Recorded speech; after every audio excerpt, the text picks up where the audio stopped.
Hello, I welcome you all once again to my channel Explore Education. I am Dr. Rashmi Singh, Assistant Professor, Department of Education, SS Khanna Kalsari College, University of Allahabad. And this time I am going to discuss with you a new topic, that is discipline.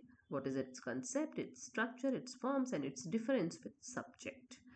Earlier to this, we have talked about it as education as a discipline, or interdisciplinarity, or multidisciplinary, interdisciplinary, cross disciplinary. So, here is the turn to know about what is discipline. So, an academic investigation of the concept of disciplinarity starts off with an exploration of the etymology of the term discipline. कह रहे हैं कि जो डिसिप्लिनैरिटी का concept है, अगर हम इसकी शैक्षणिक जांच करें, अगर इसका एकेडमिक इन्वेस्टिगेशन करें, तो हमें ये पता करना होगा कि डिसिप्लिन शब्द की का शाब्दिक अर्थ क्या है. तो the term discipline originates from the Latin word discipulus which means pupil, शिष्य से बना है discipline, and disciplina which means teaching, noun यानी कि शिक्षण भी डिसिप्लिन है, शिष्य भी डिसिप्लिन है. As a verb, it means training someone to follow a rigorous set of instructions, but also enforcing obedience. यहीं पे हम लोग जो नॉर्मल मीनिंग डिसिप्लिन का देखते हैं, वो यही ओबीडियंस का देख लेते हैं, है ना, कि आपको डिसिप्लिन में रहना है, यानी कि आपको बात माननी है, ओबीडियंस आपको आज्ञाकारी रहना है ना. लेकिन डिसिप्लिन का मतलब डिसिप्लिना यानी कि टीचिंग और प्यूपिल भी है. इसीलिए हम इसको विषय के रूप में भी जानते हैं. A discipline is an organised body of knowledge. क्या है डिसिप्लिन? ज्ञान का की एक व्यवस्थित संरचना है, जिसकी की एक लॉजिकल स्ट्रक्चर होती है. It is a network of concepts and generalisations which explain the relationships among a body of facts. इसमें क्या है? कंसेप्ट्स है, बहुत सारे संप्रत्यय हैं, बहुत सारे सामान्यीकरण हैं, उनका जाल है, और वो जो कि बॉडी जो फैक्ट्स हैं, जो तथ्य हैं, उनके बीच के रिलेशनशिप को ये एक्सप्लेन करता है. We learn by seeing relationships among different events and processes. हम कैसे सीखते हैं? विभिन्न प्रक्रियाओं में और घटनाओं के बीच में जो सह संबंध होता है, उसको देखकर हम सीखते हैं. बाय जनरलाइजिंग अबाउट देम, और उसके बारे में जनरलाइजेशन सीखते हैं. We see relationships among different facts and events with the aid of concepts and conceptualise by classifying them. हम क्या करते हैं? विभिन्न तथ्यों और घटनाओं के बीच के संबंध को देखते हैं. किसकी सहायता से? कंसेप्ट की सहायता से. और फिर हम कंसेप्चुलाइज करके उनका वर्गीकरण कर देते हैं. We link concepts belonging to a class together and from concept and form conceptual structure of the concepts. It is these conceptual structures that constitute discipline. यानी कि डिसिप्लिन किससे बना है? कंसेप्चुअल स्ट्रक्चर से. और कंसेप्चुअल स्ट्रक्चर किससे बना है? कंसेप्ट से, है ना. और कंसेप्ट कैसे बना है, ये हम लोग ने पढ़ा है. कंसेप्ट फॉर्मेशन हम लोग जानते हैं ना, कैसे क्लासिफिकेशन और जनरलाइजेशन से बनता है. तो डिसिप्लिन क्या हुआ? Discipline is an organised body of knowledge characterised by a domain, a method and a tradition. किसको आप डिसिप्लिन कहेंगे? जहां ज्ञान का एक संगठित विस्तार हो, जो एक डोमेन हो, जिसमें जिसमें एक प्रक्रिया निभाई जाती हो, एक मेथड हो, और उसका एक ट्रेडिशन भी हो. Discipline may be defined as a branch of knowledge. आप इसको ज्ञान की शाखा के रूप में भी समझ सकते हैं. It is associated with organisation of learning and creation of knowledge. ये किससे जुड़ा हुआ है? ये जुड़ा हुआ है सीखने से और ज्ञान के उत्पादन से. Discipline possesses an academically recognized name, has the quality of teachability, learning and reproduction of fresh knowledge through research. तो किसको आप डिसिप्लिन कहेंगे? जिसमें कि पढ़ाने का कोई गुण हो, जिसको सीखा जा सके, और जो नए ज्ञान का उत्पादन कर रहा हो रिसर्च के या अनुसंधान के द्वारा. Every discipline has developed it's terminology, language and specific research methodology. तो हर डिसिप्लिन ने अपनी एक विशेष टर्मिनोलॉजी, मतलब कौन कौन से पद उसमें यूज किए जाएंगे, ये विकसित किया है, भाषा विकसित की है, और एक विशिष्ट रिसर्च मेथोडोलॉजी यानी कि अनुसंधान की पद्धति भी डेवलप की है. तो एकेडमिक डिसिप्लिन के से हम लोगों का लेना देना है. It is the logical and scientific sub division of knowledge. ज्ञान का ही एक सब डिविजन, उपशाखा जो है, वो एकेडमिक डिसिप्लिन है. It is taught, learn and research at the college और यूनिवर्सिटी लेवल. महाविद्यालयी स्तर पर या विश्वविद्यालय स्तर पर इसको पढ़ाया, सीखा और अनुसंधान किया जाता है. Academic discipline have the following characteristics. ये विभिन्न जो गुण हैं वो होते हैं एकेडमिक डिसिप्लिन में. क्या क्या होना चाहिए? कुछ फील्ड स्पेसिफिक रिसर्च गोल होने चाहिए, कुछ विशिष्ट ज्ञान का संचय होना चाहिए, और कुछ थेरीज और प्रिंसिपल्स होने चाहिए जो कि वो specialist that can organise the specialist knowledge.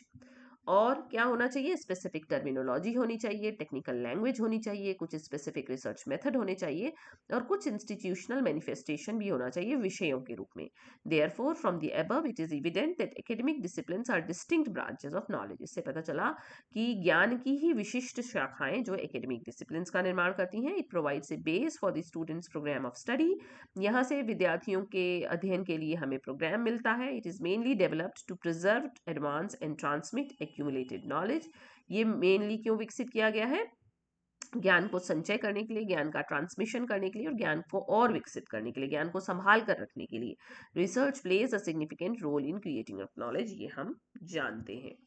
Structure क्या है इसका, अगर हम कहें कि किसी डिसिप्लिन का स्ट्रक्चर क्या होता है, तो in academics the structure of a discipline may vary depending on the subject taught but usually will include 3 parts. ये डिपेंड करेगा कि कौन सा विषय आप पढ़ाने जा रहे हैं, लेकिन फिर भी लगभग सभी के ये 3 हिस्से होते हैं। कौन कौन से, the organisation of basic concept, कुछ विशेष बेसिक कंसेप्ट उस डिसिप्लिन में होंगे, उनका संगठन, the definitions and explanations of these concepts and principles, इन संप्रत्ययों और प्रिंसिपल सिद्धांतों का एक्सप्लेनेशन और उनकी परिभाषाएं, और कुछ इनसाइट्स, अंतर्दृष्टि और जनरलाइजेशन उस डिसिप्लिन के अंतर्गत होंगे। ऐसा जनरली हर डिसिप्लिन के साथ होता है।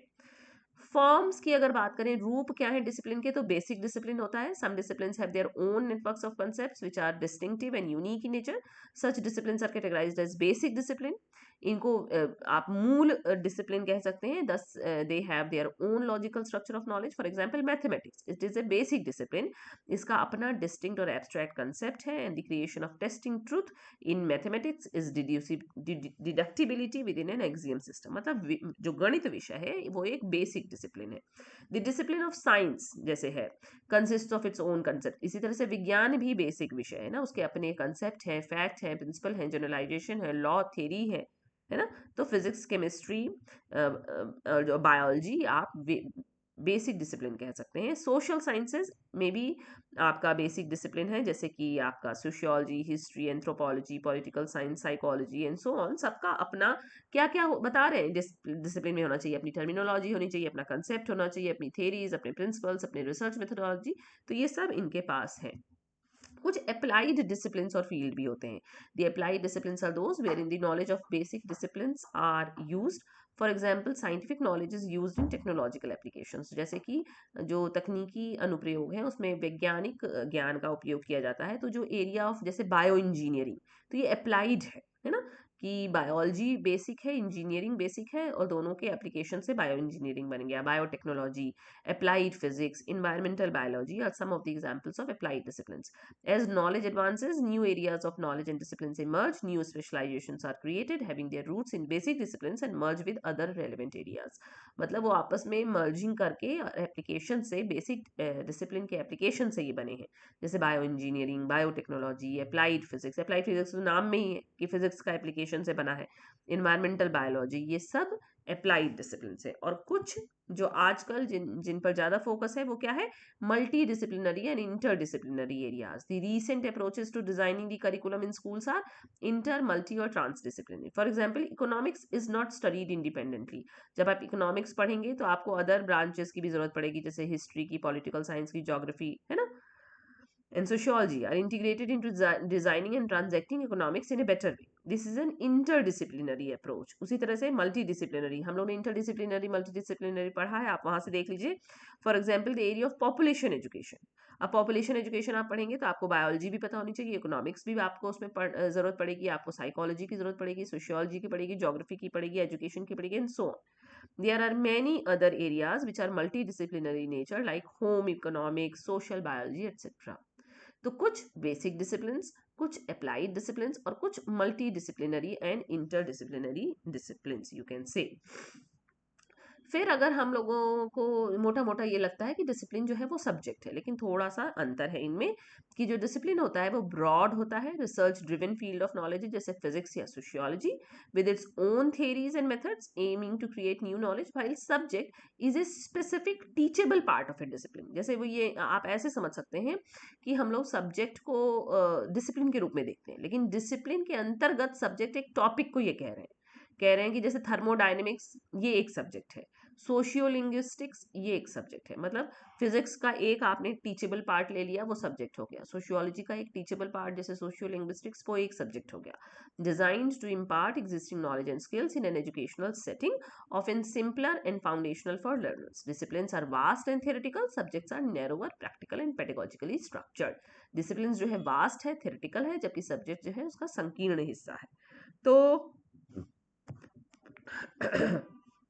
डिसिप्लिन क्या है, उसका स्कोप ब्रॉड है, एक्सटेंसिव है, इसमें बहुत सारे मल्टीपल सब फील्ड्स आते हैं। इसका गोल क्या है, न्यू नॉलेज का production, theories and approach, new knowledge, theories and approaches का प्रोडक्शन। फोकस इसका थेरेटिकल है, रिसर्च ओरिएंटेड होती है, सिस्टमेटिक इन्वेस्टिगेशन इसमें होता है। और इसके एग्जाम्पल या उदाहरण क्या है, जैसे फिजिक्स, हिस्ट्री, बायोलॉजी, इकोनॉमिक्स और सोशियोलॉजी। जबकि सब्जेक्ट क्या है, उसका स्कोप नैरोअर है, focusing on specific topics with in a discipline, ऐसे समझिए आप। गोल इसका है स्पेसिफिक नॉलेज स्किल और कॉम्पिटेंसी देना। फोकस इसका प्रैक्टिकल है, पेडागोजिकल है, सिस्टमैटिक इंस्ट्रक्शन फॉर लर्नर्स है। जैसे कि फिजिक्स में क्वांटम मैकेनिक्स, हिस्ट्री में वर्ल्ड हिस्ट्री और बायोलॉजी में जेनेटिक्स सब्जेक्ट है, ये डिसिप्लिन नहीं है। जबकि फिजिक्स, हिस्ट्री और बायोलॉजी डिसिप्लिन है। और इनके की रिलेशनशिप क्या है, subjects are derived from disciplines providing foundational learning that allowed students to eventually access deeper disciplinary knowledge. और discipline is the why and how of a field and subject is what that is taught. मतलब एक विषय में क्या नहीं, मतलब क्यों, कैसे, ये डिसिप्लिन बताता है, और क्या ये सब्जेक्ट बताता है। जनरली हम लोग ये सब टर्मिनोलॉजी की गड़बड़ियां करते हैं, सब्जेक्ट को डिसिप्लिन कहते हैं, डिसिप्लिन को सिर्फ ओबीडियंस के रूप में समझते हैं। तो डिसिप्लिन वास्ट है और सब्जेक्ट उसका टीचेबल पार्ट है। तो ये कुछ नया था, forms of discipline, structure of discipline, है ना। तो ये आपके सिलेबस का हिस्सा है, इस बार आपको पढ़ना था, हमको पढ़ाना था, so I have done it. So thank you and don't forget to like and subscribe my channel explore education.